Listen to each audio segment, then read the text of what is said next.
This video is super important. Now, I'm going to do one take. I'm going to pack a ton of information in this, but trust me, please pay attention, because even if you go and do what I'm going to be telling you about in this video, at least you'll be making an informed decision. I'm going to be speaking about specifically projects in Dubai which are off plan but were super delayed, maybe 5, 6, 7, 10, 15 years, and are now coming close to delivery, okay? Or are now getting handed over, or the project is ready and you have the opportunity to purchase in this apartment building, so on and so forth. I'm going to talk about the risks associated with such projects and how you go about making an informed decision. Now, before I go forward, show reel fast.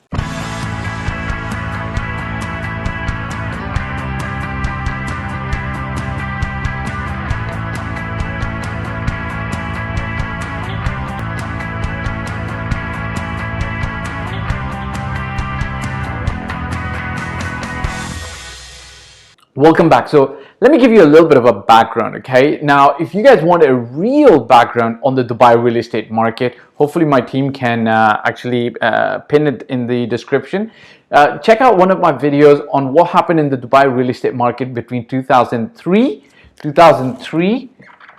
to 2008, okay? There's a full history on what happened. Now, after 2008, or during 2008, when the GFC, the global financial crisis, hit, Dubai, like every other city, every other country in the world, UAE, like every other country, also went through a big transformatory phase, okay? A lot of projects that could not be finished and had started due to a lot of speculative activity, so on and so forth. Again, to get the full background, watch that video, okay? Those projects stalled. Some developers ran away. Now, the Dubai government has put in tons and tons of regulations to make sure that doesn't happen, right? The escrow account, regulation on the developer, making sure that there's a certain amount of money in the bank account before the developer can start building, so on and so on. So this video is not going to address that. The regulations are there. There's other videos I've already talked about in that. This video talks about these projects which were stalled, and then, 5, 4, 6, 7 years later, they kind of like restarted, okay? Now, you got to understand my background, okay? I was an investor and running a real estate company with a partner back in 2008 in Dubai. I've been in Dubai since 2007, and I was involved in real estate. 2008, I had my own company. I was a partner with somebody else, with one of my first mentors in real estate. Now, check this out. By 2012, 2013, I was working with another fund which had about $100 million invested in the Dubai market. As they saw the market go up, they found an opportunity to take up these stalled projects. Essentially, stalled projects are projects where 20, 30, 40, 50%, maybe 70, 60%, 75% of the work has already been done, but the developer kind of made some sales back in 2008, but then ran away, okay? Now, for developers, now you got to understand, what is the benefit for the developers? Like, you see, if this is a project, the foundation's already done. The foundations take about 6 months to 1 year to do.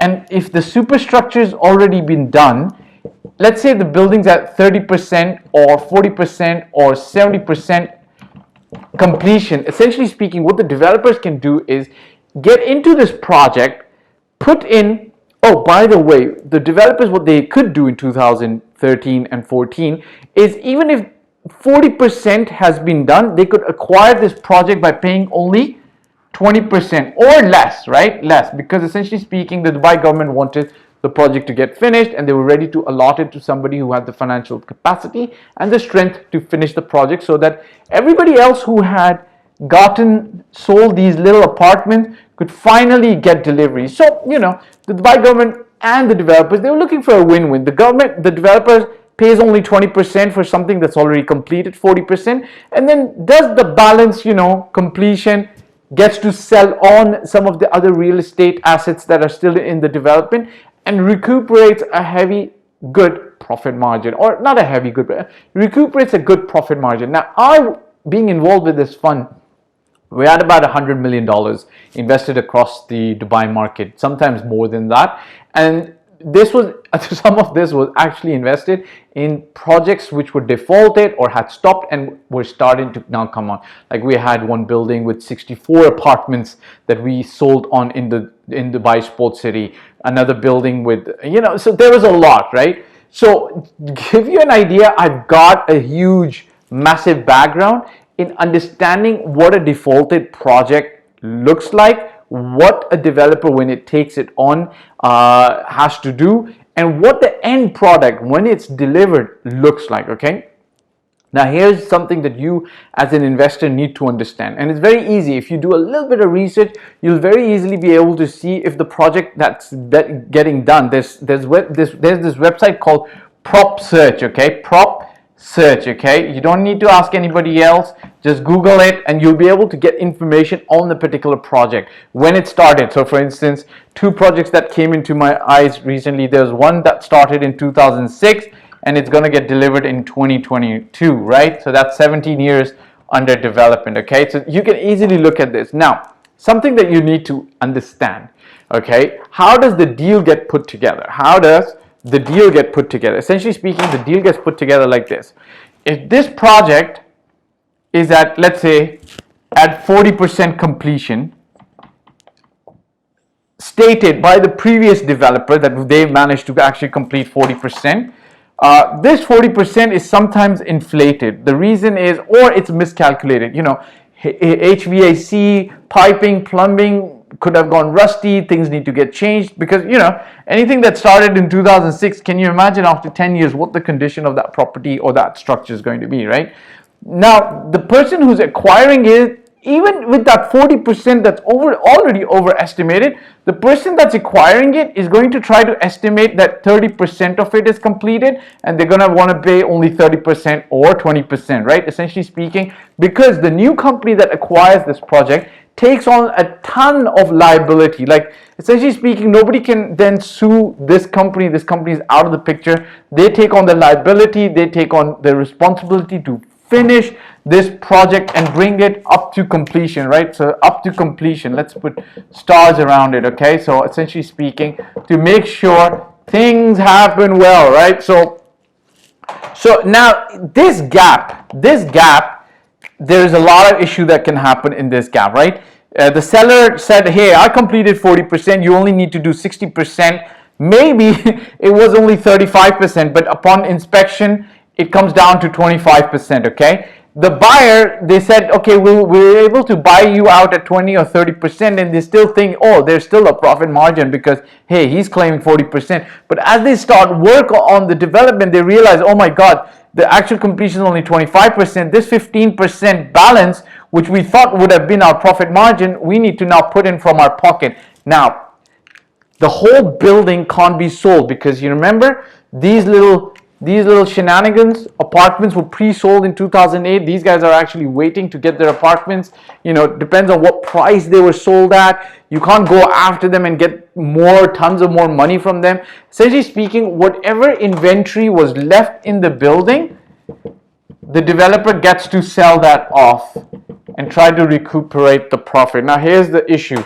If this inventory, the sale price, the estimation here, if anything had problems, and not to mention that a building was started in 2006 and you're acquiring it in 2015, and you know, HVACs, plumbing, etc., all of that's going to be taking a beating, right? It's at the end of the day, it's concrete in hot weather and stuff like that. So all of this brings together a lot of factors that might affect what?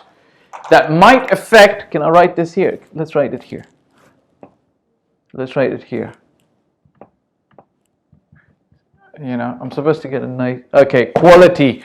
All of this affects what? Quality. Look, my job is to get you to invest in the right real estate opportunity, because I am investing in your life and your future. So essentially speaking, my job is to make sure you've got good quality. Now, how do you protect or mitigate these risks? There's a few ways, okay? Number one, if a very good developer with a solid track record is taking over this project, okay, so that you're kind of in a good state because they're going to uphold certain standards to make it good in terms of delivery. Number two, you could purchase close to completion or right after completion so you can see the actual quality that was delivered. And last but not the least, in my opinion, if you actually purchase in one of these projects, keep your ear to the ground and understand if there's any plumbing problems creeping up or any other kind of issues that are coming up, so that what you can do or what you might want to do is sell at the first sign of problems. So sell in within 2 to 3 years. Okay, hope this helps. Press the like button, press the subscribe button. Have a great Eid. I'll talk to you later. All right, cheers. Ciao. Bye for now. Okay guys, so thanks for watching. My name again is Fahd Dawood. I've been doing this for 14 plus years. I started in 2006 in Toronto, Canada, and since 2007 I've been doing this in Dubai. I generally talk about real estate, your life, my life, and our path to allowing financial bliss coming to us. If you want to work with me, such as buy a property in Dubai, or you need general advice, you can hit me up on in the contact form below. If you've liked this video, I'd appreciate if you subscribe, press the bell icon, and hit the like button and share it with other friends. Ciao for now.